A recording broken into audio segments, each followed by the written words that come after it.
So I would welcome both of you for this wonderful panel discussion, sir. It's not audible? Okay, yeah.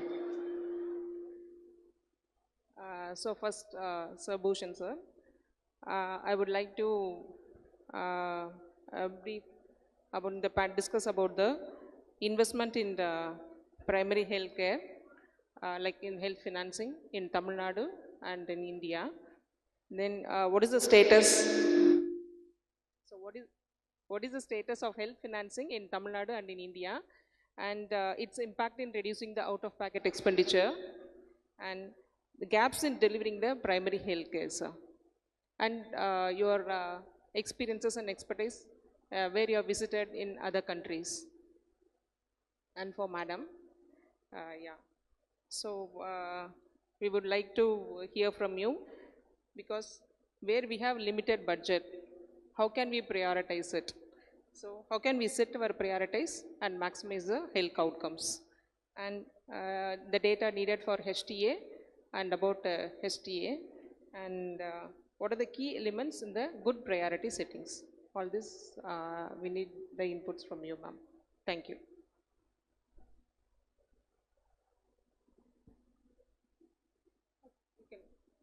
Sir, can present first.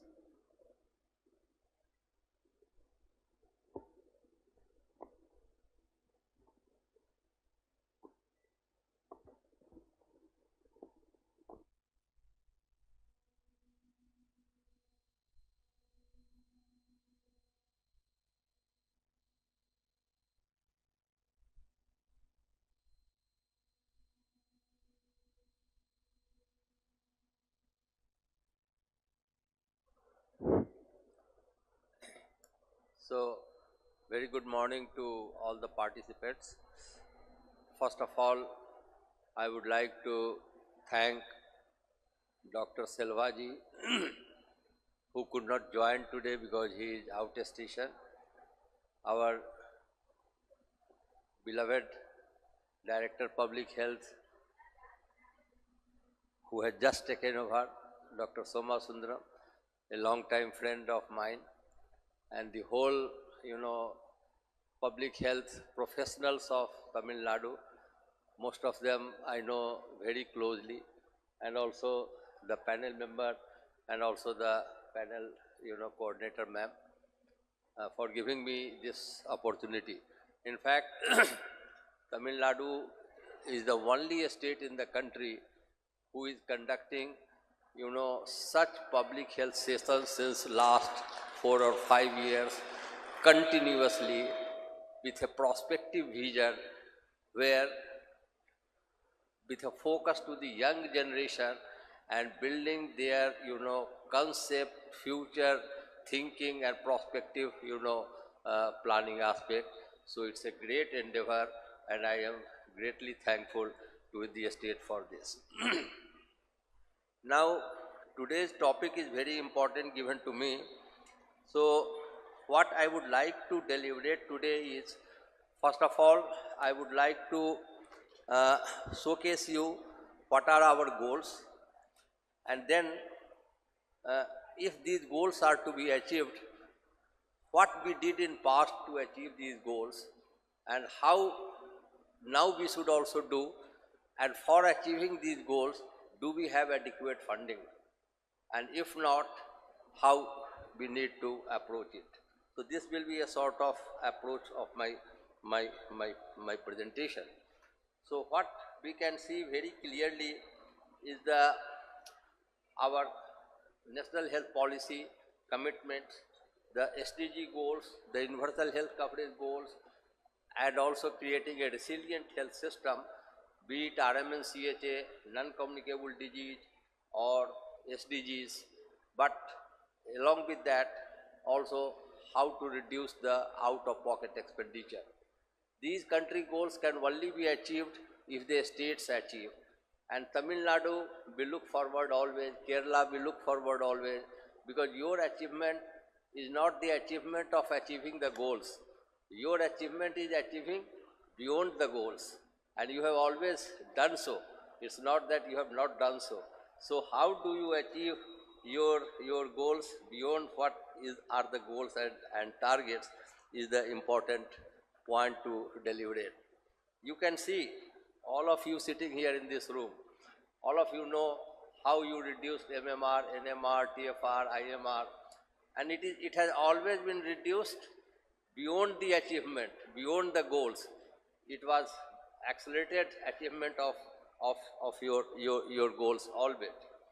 But this achievement, if you see that how you achieved this, you achieved this through collaboration and partnership, building community, in your fold, bringing community in your fold, utilizing ASAs, VHNs, Anganwadi workers, timely antenatal care, identifying high risk of pregnancy, full antenatal checkup, full immunization coverage, birth planning, a timely referral, along with, you had your secondary and tertiary care for emergency obstetric care. Majority of these achievements are because of your actions at the primary level. Now, same if you will see for Tamil Nadu, how you have reduced your TB. Your investment again in the community level. You screened all the adults. You found who are suffering from respiratory problems, who are underweight, who are malnutrition, and you linked and referred them timely to the higher health facilities. Not only that, even at the PHC level, you have molecular diagnostic, equipments available there. So, and along with all the workforces that were available, you were able to reduce your case notification, and you were increase your case notification, also increase your successful treatment rates because of this cascade mode of the care for the TB, where the pyramid's base is the primary care. Again, at the primary care, your investment paid in your elimination of the disease burden. And what the global technical agencies said, the WHO also confirms that India has a very high cervical cancer load, and if this cancer load is to be reduced, your attention needs to be given for the screening and the vaccination. Sorry. So your attention needs to be given for screening and vaccination. Just by the screening and vaccination, it's a very cost-effective model, and you can reduce cervical cancer cases up to 76% and deaths up to 81%. So all this again at the primary care level. Now, sorry, I missed this slide.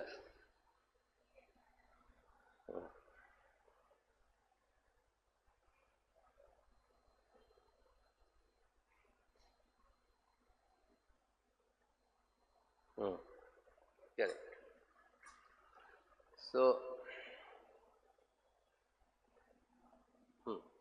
So now if you will see the disease burden of Tamil Nadu, again if you will see the success rate, it is for communicable disease, maternal, child health, accidents and trauma. And all these efforts, I vividly remember when I was there in the ministry, the state came forward with a big budget on the emergency care, and up to the PHC level, your emergency care was streamlined up to the tertiary care. And you can see the reduction because of that effort. Mother and child health, MNCH reduction, you already know that primary care investment has helped in it. So if you want to reduce your NCDs, communicable, it is reflection of the investments done in the past, meaning wherever we have allocated funds to strengthen the ground level human resource, if we have improved the training capacity, if we have improved the infrastructure at the lower level, there the reduction has been achieved, and that will also help for our cardiovascular disease, respiratory and other NCD the problems. Now, if you will see our nutritional risk factors, then again if you will see for Tamil Nadu, we have a very high hypertension, high blood sugar level, we also have a high BMI, and all the parameters of the NCDs, nutritional parameters of the NCDs are very high. And if we want to reduce this NCDs parameter, then what we need is primary prevention. Primary prevention is the need of the hour, because all these important things cannot be done by the tertiary care investment, but it needs investment and care at the lower level through a healthy lifestyle, through the nutritional counseling, and such small things that will help you rather than doing investments at the higher level. Now coming to the out-of-pocket expenditure, National Health Policy says that we have to reduce to 25%. It is still not saying we have to reduce to 0%, 25%. And where we stand now, even Tamil Nadu is at 34% and India is at 39%. So unless the out-of-pocket expenses of the states will be reduced, the India's population will not reduce, and India stands at 69th position, and 1.5% of the GDP goes for the out-of-pocket expenses, and your OPD per delivery at public health facility is still 3,316 despite Suman and so many other care guidelines. Now this data might be a little bit old, because after the insurance and health and wellness center, this must have changed. But then what we are seeing here, that both your urban and rural population, the large section of the people do not have the coverage, and if they don't have the coverage, it is only the government health expenditure will help them in getting the coverage of the medical care and reducing the out-of-pocket expenses. Now, if you will again see here that our 1.2% of the GDP, Government of India has at present till now achieved 1.2% against 2.5%, and if we talk of the state's budget, instead of 8%, you have achieved only 4.3%. Only 3 states are there, Odisha, Puducherry and Delhi, who are putting up 8%. Whereas even the countries like Thailand, Ghana, Rwanda, they are putting 16% of their overall budget for the health care and expenditure, and majority of them for the primary care. Now you see, this graph indicates if the government health expenditure increases, then our out-of-pocket expenditure decreases. So unless we improve the government health expenditure, you have seen that graph, because majority of our population does not have a coverage. So we need to improve government health expenditure, and if we improve the government health expenditure, our GDP also decreases. And state-wise allocation, if we see the funding norm, of course, even the country has not achieved the desired 66% investment at the primary care, and the country has not achieved even it at the higher center. But at least India, the trend is good. You can see the investment at the tertiary care is the lowest, and the investment at the primary care is the highest. Now, if you see the same trend for Tamil Nadu, it is just opposite. So your tertiary care investment is the highest, and primary care is the lowest. And what you have got in the last 10 years, analysis from it is only, say about 18% of the total budget you are getting as the primary care. Whereas I told you even the countries, smaller countries like Ghana, Rwanda and other countries, they have given highest budget to the primary health care. Now see, where is your footfall? Your footfall is in the PHC. PHC is not the indoor. PHC is the only outdoor. So all the outdoors are at PHC, but your investments are at tertiary care. So this trend needs to be reversed. This is very important because we have already seen the answer for reducing mortality and morbidity lies in the primary health care, not in the investment of tertiary care. But when it comes to funding, it is just opposite. So unless this trend is changed, this is not possible. So again, the risk factors. You see, the most of the risk factors can be tackled through metabolic, behavioral, environmental actions. And these actions are again primary care actions, not a tertiary care actions. Most of the behaviors, most of your bigger risk factors can be tackled through this, and this is also at the primary care level. Now, again, almost summing up that this is the slide given by the WHO says that scaling up primary healthcare interventions across low and middle income countries could save 60 million lives and increase average life expectancy by 3.7 years, and estimated 75% of the projected health gains from the SDG could be achieved through PHC. So internationally also we are saying that you need to invest in the primary care.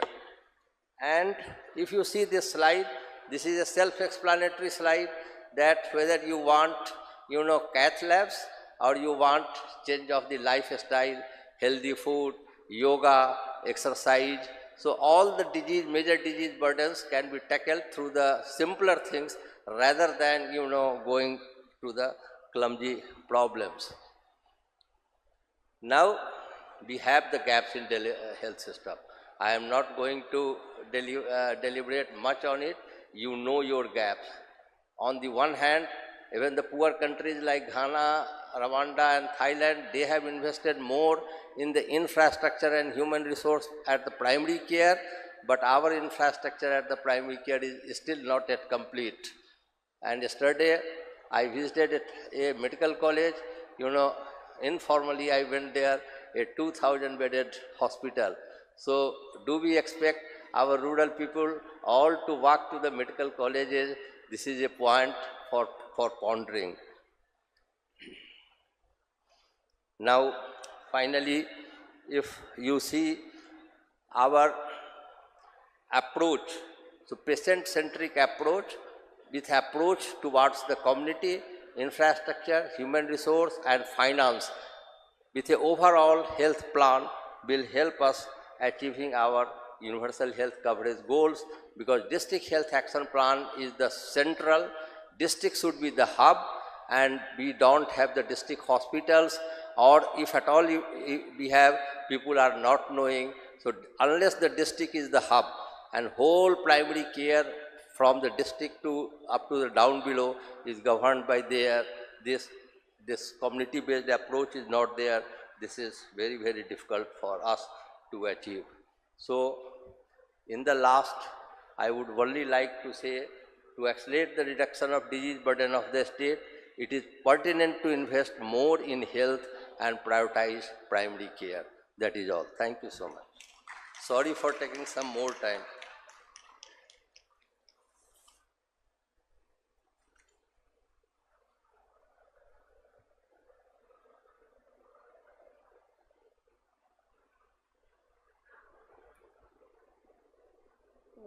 Thank you, sir. Thanks for your valuable insights. Now I would request Dr. Grace to talk about HTA.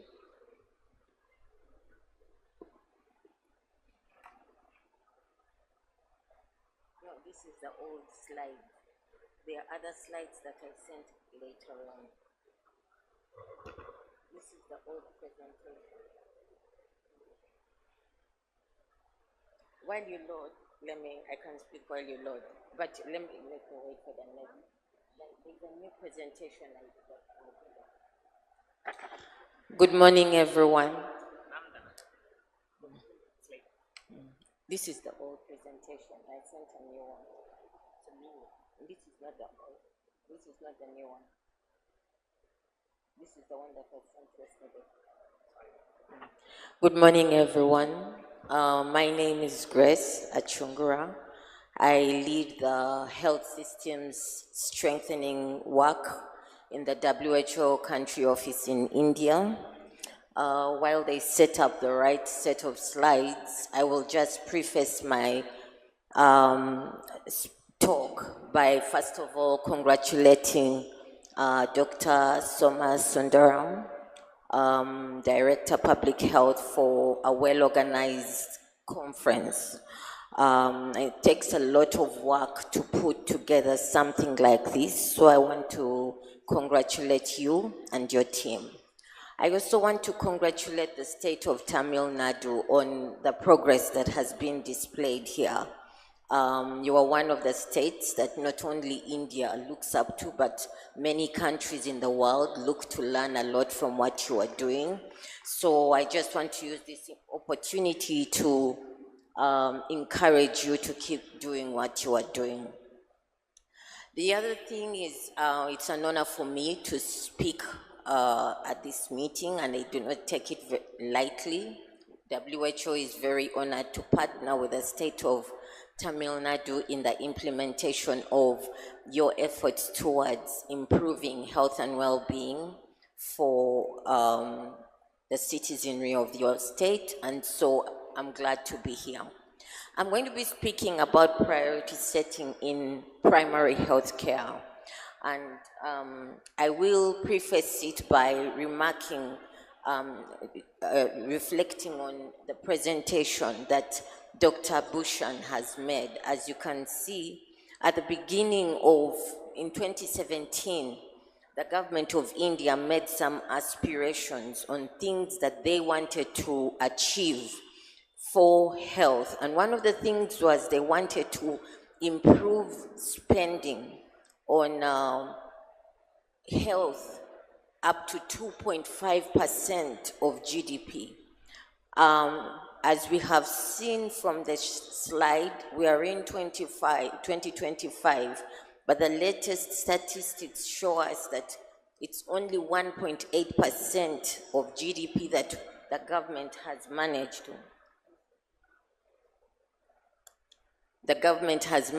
to achieve so far, and there are reasons for that. And that is what makes the presentation that I am making pertinent. Thank you.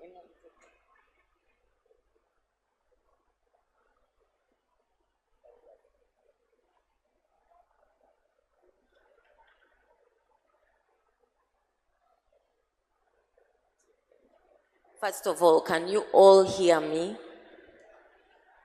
And you can understand my accent? All right, we are good to go. Okay, so in the next few slides, minutes, I will be reflecting on priority setting in primary health care.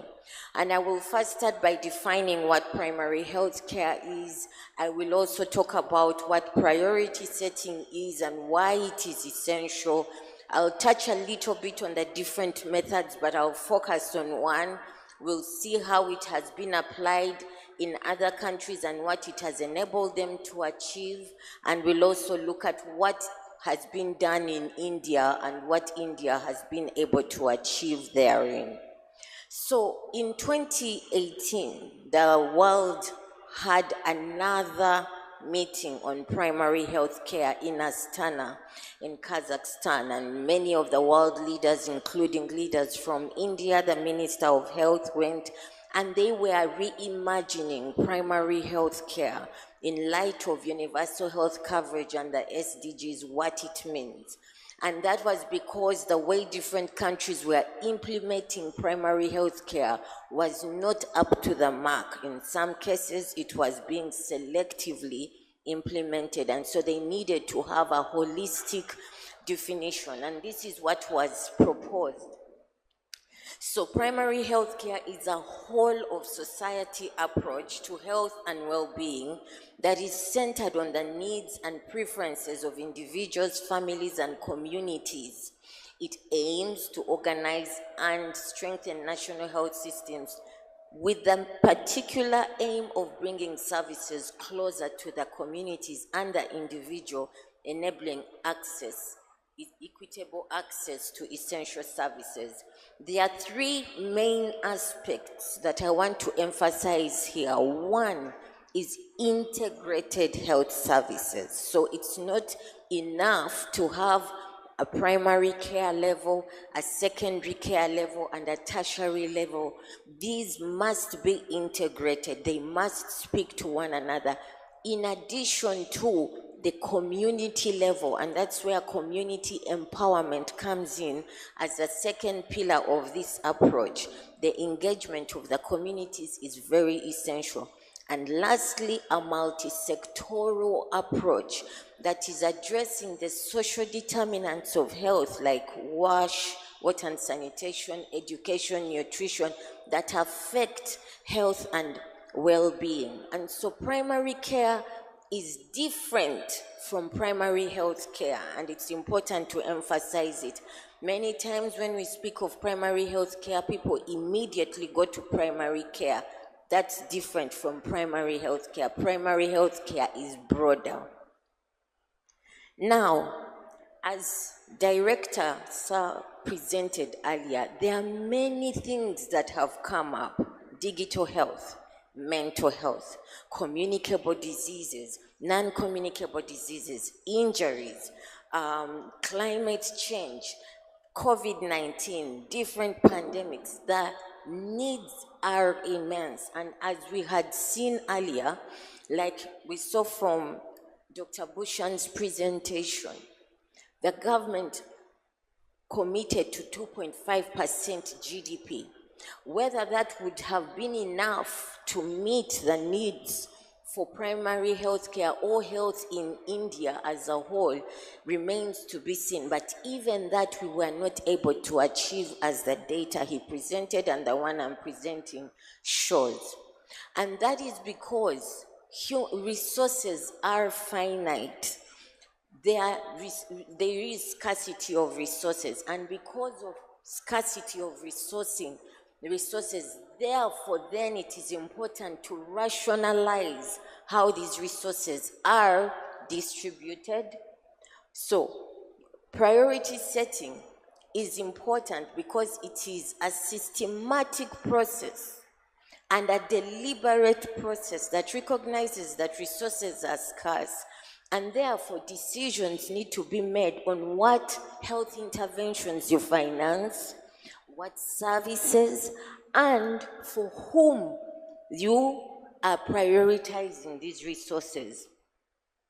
How these resources will be distributed among different people, and also which trade-offs are acceptable. Shall we say we shall immunize, we shall provide free care for pregnant mothers and children who are under 5, and maybe trust that somehow the elderly will be able to take care of themselves because resources are scarce? If that is the case, is it a fair decision that we have taken? So those are some of the decisions that priority setting concerns itself with. It is because, again, expenditure is increasing. We are seeing more and more drugs coming on the market for cancer, for obesity, for diabetes, but these are not cheap. The newer the technologies, the more expensive they are getting. And we see that health expenditure is growing, but the budget may not necessarily be growing. So because of that, then you have to make decisions on what to fund and what not to fund. The epidemiological changes, as Mr. Bhushan talked about, which I want to go into, as well as we are seeing in low-income countries a transition as donors are leaving. So for instance, in Africa, where I'm from, some countries in Southeast Asia, the funding cut that happened because the United States decided they were not going to focus a lot on foreign policy has meant that now governments have to go back and see how to fund their services in a different way. Now, priority setting can be done in two ways. Do not be fooled. Every government, whether it is the US, whether it is the United Kingdom, whether it is Sweden, they are all doing some sort of priority setting. In some cases, it is explicit, meaning that the government will call some stakeholders together and say, this is the budget we have, these are the priorities we have, these are the key issues that face us. Now we need to decide how we divide the pie across the priorities. And we shall use these different criteria to judge which intervention should be funded. In other cases, the decision making is made behind closed doors. A busy politician or a director, I'm not saying you, sir, but will decide to fund something without necessarily bringing other people on board. This usually happens in hospitals as well, and that way it is called implicit. You're not quite clear why cancer is getting funding and diabetes is not getting funded, because that was done behind closed doors. It can also be technical in that it is guided by clear processes. For example, health technology, cost effectiveness analysis, as we shall see later. Or a politician comes up and says, I've decided from now on, everyone in India is getting free care. That is a political decision. It has not been informed by what is feasible, what the budget is, because the politician has decided you will all go along. So there are many tools that are used to inform priority setting. Some of these, I will be honest, have been used more in the academic setting, but one that has become very relevant for policy, both in high-income countries, in low-middle-income countries, upper-middle-income countries, low-income countries, is health technology assessment. So while all these tools and more exist, I'm going to focus for the purpose of this meeting on health technology assessment. So before we go into health technology assessment, I just want to guide some of the issues, because again, when resources are scarce, it means that when I make a decision to fund person A, I'm not funding person B. It means that person A is gaining, person B is losing. But for me to be a fair decision maker, I must make that decision based on factors or criteria that the whole of society can look at and say, okay, because of this and this and this was a fair decision and we can all align with it. But if I decide to make it out of selfish interests, then it's unfair. And these are some of the factors that we commonly see affecting priority setting. And I'm sure many of you, in your own priority setting at your level, you apply these. Is it efficient? Is it cost effective? Is it affordable? Does it affect the most severely affected people? How does it align with human rights? Is it equitable? What does it mean in terms of our solidarity with our brothers? For instance, the scheduled tribes or the scheduled tribes or other vulnerable groups that are being left behind. As an altruistic society, do we think it's fair that we leave them behind? So those are some of the things, that factors that affect priority setting. The data that is needed for priority setting and for HTA is clinical data, including mortality data, economic data such as cost of the technology, budget impact analysis, epidemiologic data, social and organizational data.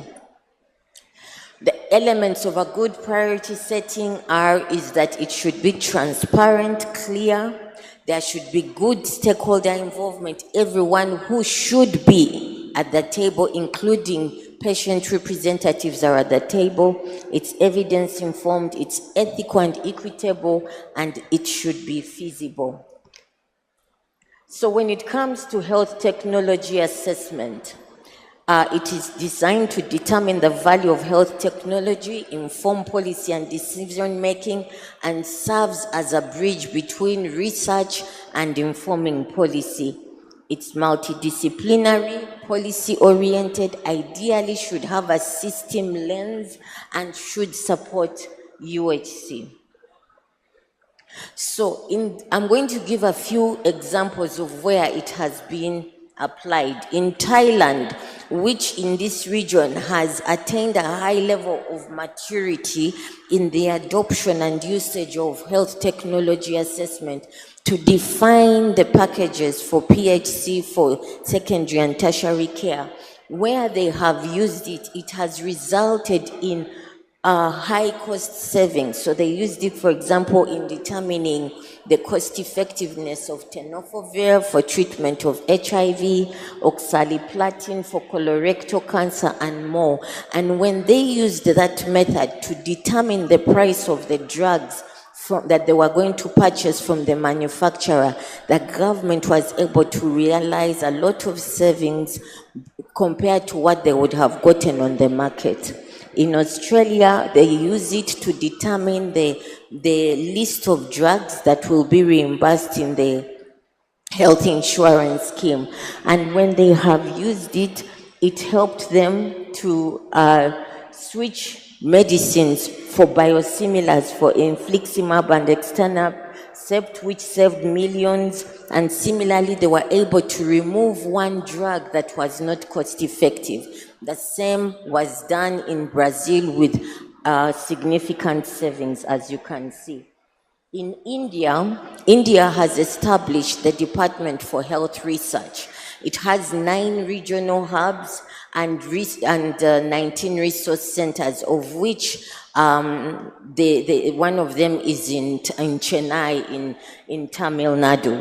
And they support evidence-based decisions for medicines and devices. So far, despite having started in 2019, they've completed 98 studies with 68 ongoing. It has been used to inform a lot of priority setting for primary health care and Ayushman Bharat PMJ. So these are some of the instances where it has been used to inform policy. For sickle cell disease, it helped the government to negotiate the price on the kit, the point of care tests for sickle cell disease, and it helped the government to save over 1,700 crore INR.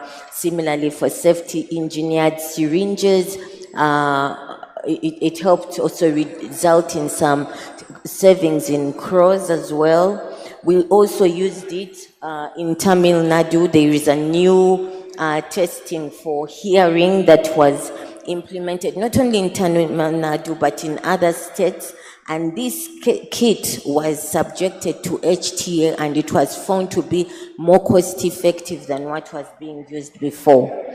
Similarly, for the National TB program, there's a lot that has been done to inform some of the new tools that have been adopted, and has helped not only put effective screening tests and treatment in India, but also reduced the cost of care. In PMJ, it helped in screening for one of the drugs for breast cancer, trastuzumab, and it resulted in savings of 416 crore. So that is all that I wanted to share about HTA. The WHO has done a lot of resource work in helping countries, one, in developing a compendium of cost-effective services that is available. I'm done. that is available for use. There's also a kit that we have that can guide any country, any state that wants to adopt and institutionalize HTA to do so. So I'm available for any questions. Thank you.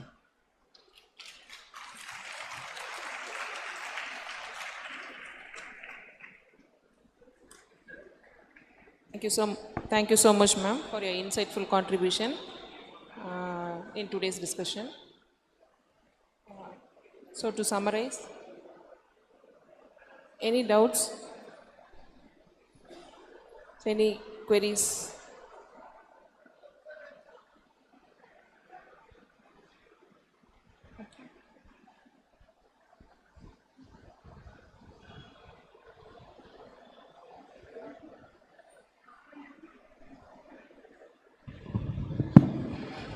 Thank you to both the speakers for your good presentation. My question is to Himanshu sir. There was a graphical presentation you showed how budget allocation for primary, secondary and tertiary has been happening in Tamil Nadu for the last 5 years maybe. We had put all the amount together, annual budget amount for the 5 years, and it showed. I was looking at that and I was just thinking, there will be a natural allocation which will go very high for tertiary care institutions. And that graph reflected that exactly. Then of course, one learning point was secondary care allocation is pretty bad. And primary, you said it is low compared to tertiary. And then I was just thinking that at the face value, it will always look the allocation for tertiary very high, because of the nature of investments which go there and the kind of the huge thing it swallows.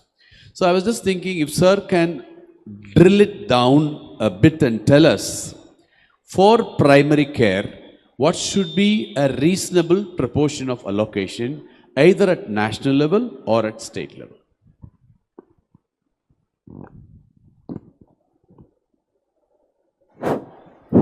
So, National Health Policy has already defined 2/3 of your investment should be at the primary care, and tertiary care is a pyramid. Pyramid is the apex. So, ideally, it's very clear. Most of your actions are needed from CHC below. Your indoor bed starts from CHC. PHC is not an indoor, it is only some emergency day care. CHC, SDH, district hospital, your indoors, that is the secondary care. Your means pan-India, I am saying.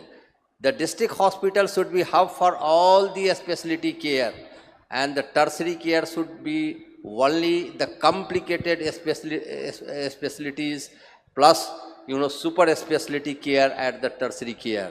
The trend in our country is just opposite.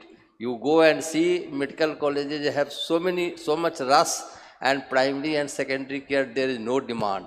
One of the reason is, major reason, which the evidence also says many country also had, the investment in the human resource. Unless we invest in the human resource, our investment will be only, if we increase the GDP budget, where will be our investment required? Most of the investments are one time, infrastructure one time, ambulances one time, maybe after 5 years, 10 years. It will only be the drugs, diagnostic and human resource. These are the recurring investment, and there the fund should be given. But we are not able to give this fund to this recurring and important, You have seen in COVID how our colleagues suffered badly, and not badly, very poorly suffered, because we did not have the HR. Successive Indian public health standards have come. There is not even a single state who has, approved human resource and infrastructure as per the IPHS. So, my short say is this: there can always be a differing view that PHC, we should act in a pyramid base.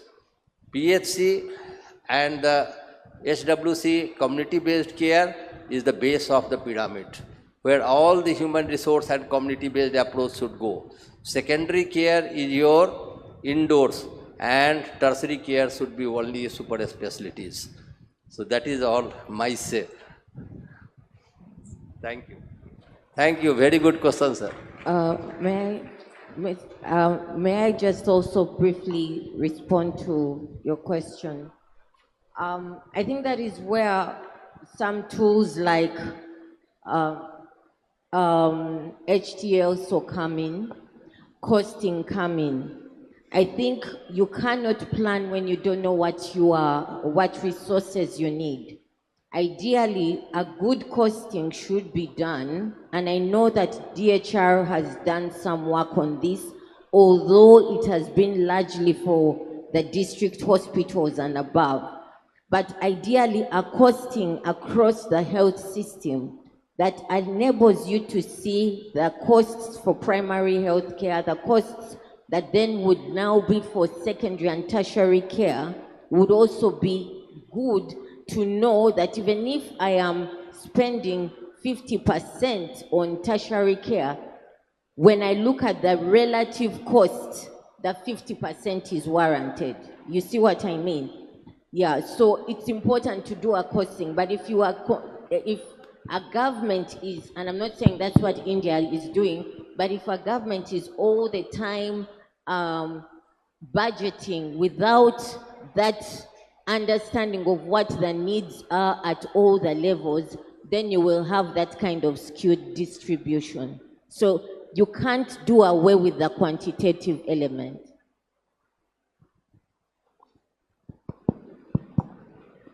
Can I ask? Thank you, ma'am. Thank you, sir. So, to summarize, I thank Bhushan sir for highlighting our key public health achievements that we have achieved our SDG targets in IMR, under 5 MR mortality rate and NMR, and also our national health policy targets we have achieved. So then regarding the TB prevention treatment, also like we are the pioneer among in our country in initiating this TPT treatment for reducing the spread of TB infection. And sir said mainly going to the rural area at the doorsteps, that's the main thing in reducing the out-of-pocket expenditure. Is it audible? It's audible, sir.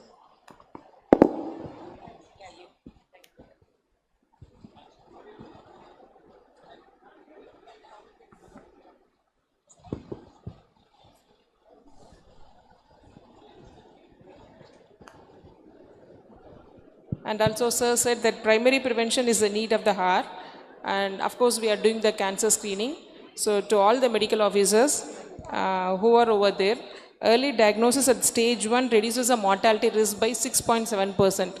That's that should be the take-home message from this panel discussion for you all, so that we should improve our cancer screening. We should motivate the mothers even before the age of.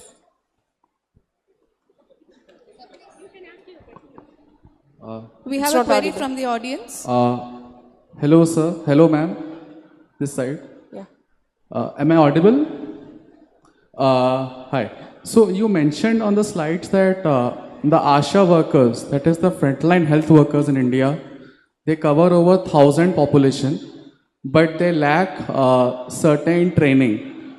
Sir, we wanted to understand from you what kind of specific training that you kind of sense that is lacking, and how can the private sector or the third sector can complement the government in enabling that? Thank you. Great, good question. So, in fact, not only the ASHA, Anganwadi workers, in Tamil Nadu, VHNs, they all need a good supportive structure and capacity building training. If you will keep, loading the guidelines every 15 days, and you will expect the ASAs and VHNs to be becoming the masters of those guidelines, it is not possible. So, what, in fact, again I will say Tamil Nadu. When I launched the SBA training, which was a 3 weeks training for the pan-India, Tamil Nadu modified it and made it, 3 parts of this training, 7 days each for their ANMs. And that was very helpful training because low dose, you absorb it, again come to the training. But in our country, our challenge was, if I roll out the same model in the whole country, today Tamil Nadu was able to, place, suppose Sita is placed, Sita in training A, training B, training C, continuously. But if I go in other states, first training Sita will come, second Geeta will come, third Rita will come, so the whole will mess up.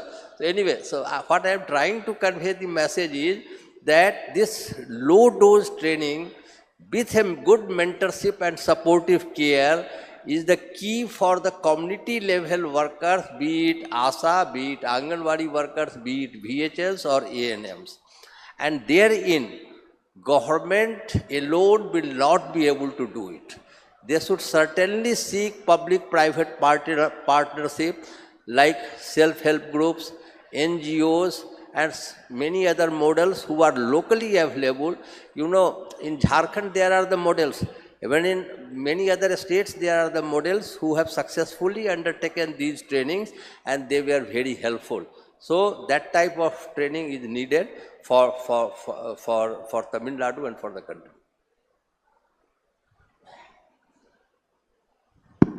So just to follow up on that, in terms of digital tools for the health workers, how is the government conducting training, and how do you think entities outside the government can come in and basically make the work of the government easier in skilling them? Any specific areas if you can highlight or point out, that will be helpful. Thank you. See, I mean, as far as trainings by the government, I am not the right person because I am not presently in the government, but government has already launched many digital platforms where the trainings can be conducted both at the primary level and for the various other programs. And many of these digital platforms are being run and supported by the private partners only. So digital platforms are there, private partners are also there, and I think what country now needs is the action at the ground level. Platforms, too many digital platforms are already there, and every day a new digital platform is coming up. So we have to stop these digital platforms and rather act on the ground level for the implementation. Use any platform, but please implement, support, mentor. That is the key word. Thank you.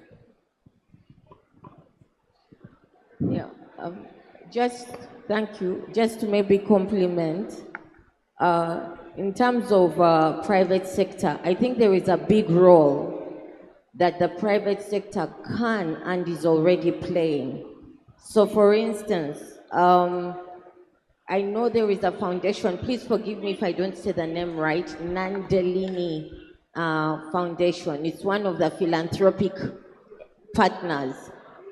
They have developed modules for CHW, for CHO training based on the modules that NHSRC developed. And they have made a digital app for that. And they are training a lot of community health workers in Karnataka and elsewhere. They've also come up with some trainings for nurses, for continued medical education that are being used to help nurses on CME. So there's a lot that they are doing there. Secondly, I do know, for instance, there are some private sector actors that have been working in Uttar Pradesh, working with community health workers, developing clinical decision support systems for them to help them in the course of their care to be able to make decisions quickly on some of their key tasks that help them to execute much faster, and these have been supported by private sector in Uttar Pradesh. These are small pilots, but those are some ways that private sector can plug in, aligning with the government's program, the policies the government has put in place, the guidelines to support and complement what public sector is doing. Thank you.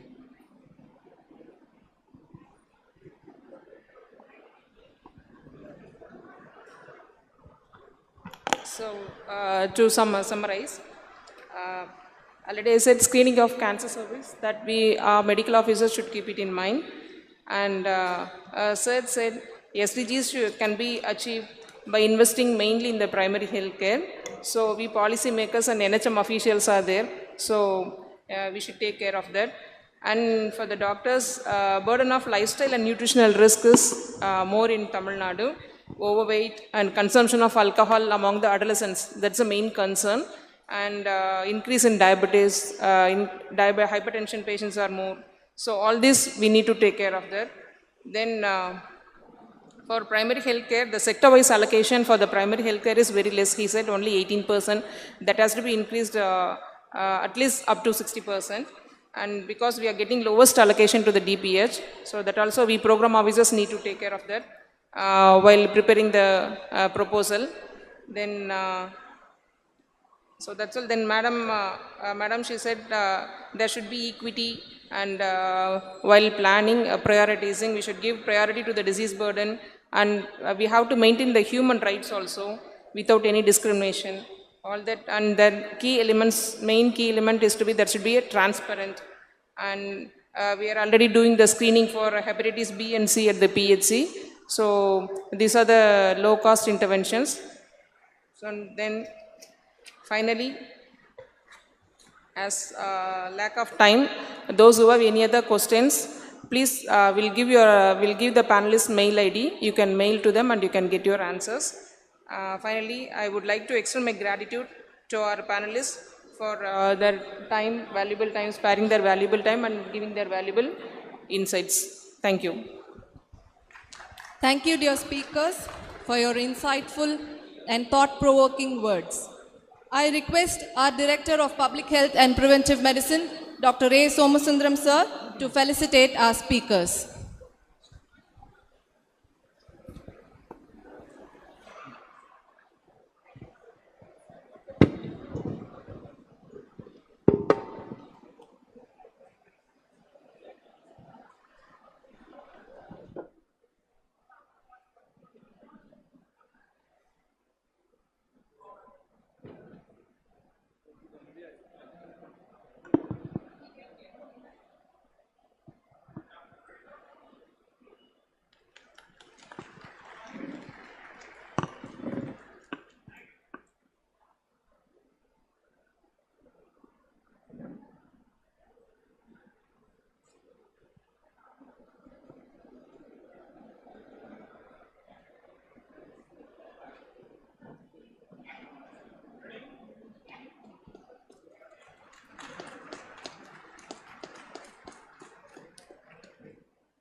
Thank you, sir.